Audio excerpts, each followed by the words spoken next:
us a little bit about how you guys ended up connecting. You want to start first, Ms. Linda? Okay, well, Nia was a fabulous student. Everything she did, she did so well.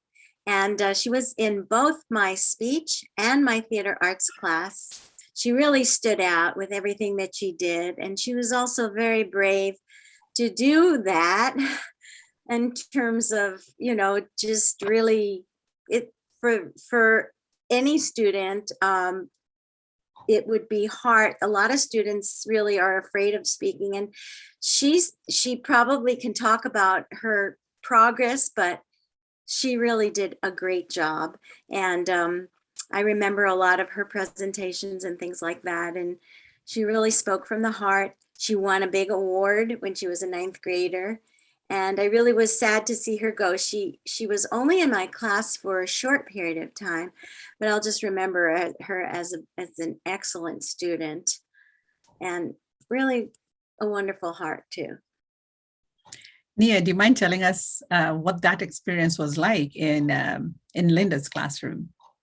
Oh yeah, especially coming from a place like Burundi, where I was in the massacre, I became like very too much. I kept to myself, everything to myself, because it was an event that was traumatizing and like really, really life-changing, because I went from being the middle child to being the only child. So it was kind of like a big step, and just like losing my siblings, it was just like a huge thing for me, to where when it came to the United States, all the way to elementary school. I started 4th grade when I came to the US, and throughout 4th grade, 5th, 6th grade, 7th grade, I was just to myself, like I wasn't really talking. People thought I was mute, but I wasn't.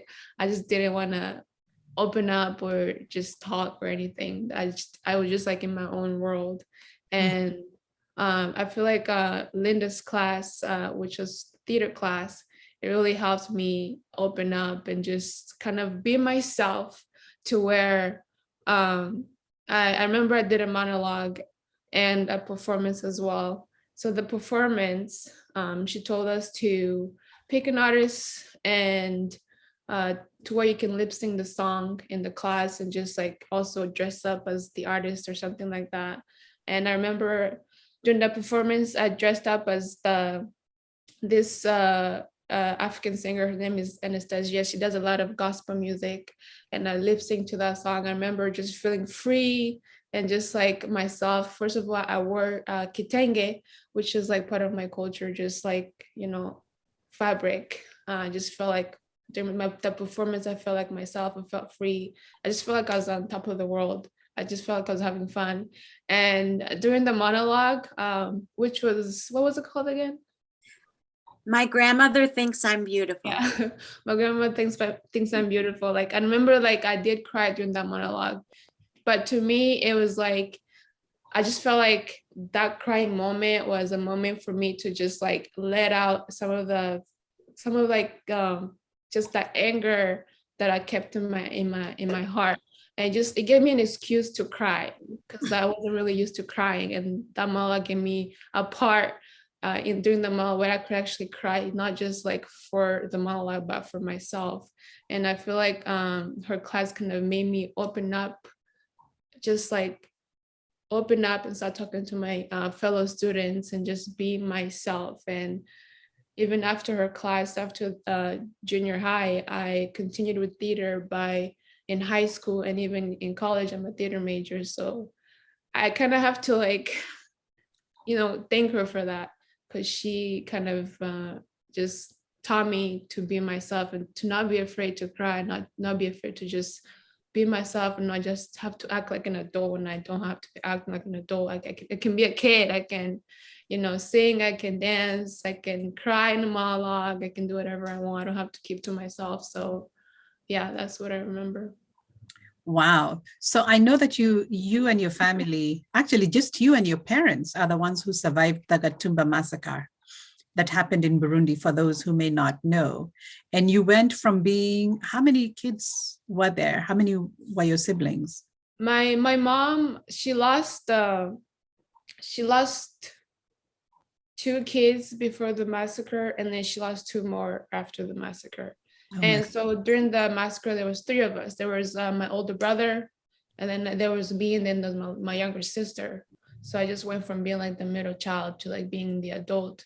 And I felt like it was kind of heavy for me because I went from being a middle child to coming to the United States to where my parents looked at me for the future. They made sure that I was perfect, that I was going the right path, because I wasn't learning how to be a middle child. I was learning how to be an adult, and that was like a big change for me being in the United States. Wow, what a heavy burden to bear. And then you came to Miss Linda's class, and it sounds like the speech and the theater class was actually therapeutic to you. It was.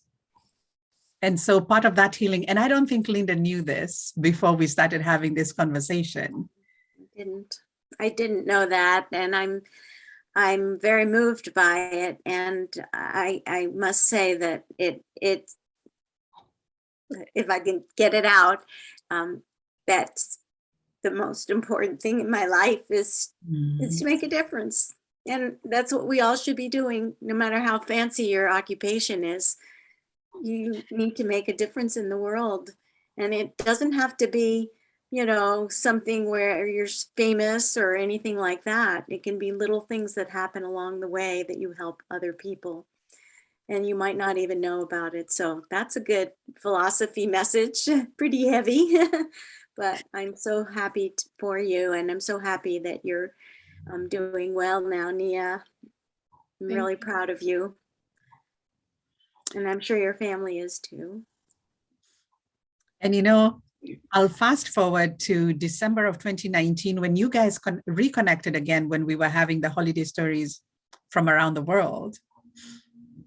How did that happen?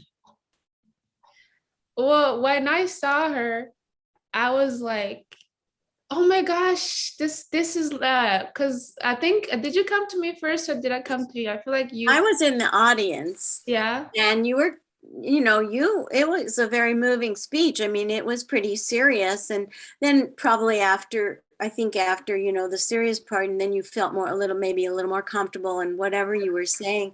And you looked out there, and I mean, I knew who you were, but I wasn't going to interrupt you. And you just said, do I know you? Are you Miss Byron? And I thought, oh, well, the heck with that. I'm going to run up there and give her a hug. And that was before COVID too. So yeah. I did. And it was so great to see you. Oh. Yeah, it was really nice seeing her, because in my head, I just wanted to scream out like, you're the reason why I was majoring in theater. That's just what I wanted to like literally scream out of my head. Oh. Like as soon as I saw her, that was like in my head. I was like, I need to tell her this, but yeah. Amazing. I'm so grateful. And isn't it funny how life takes twists and turns, and then finally kind of the waters flow back together. Yeah. Be able to reconnect and to tell each other just how impactful your time together was, even though it was brief, but it was still very impactful. For sure.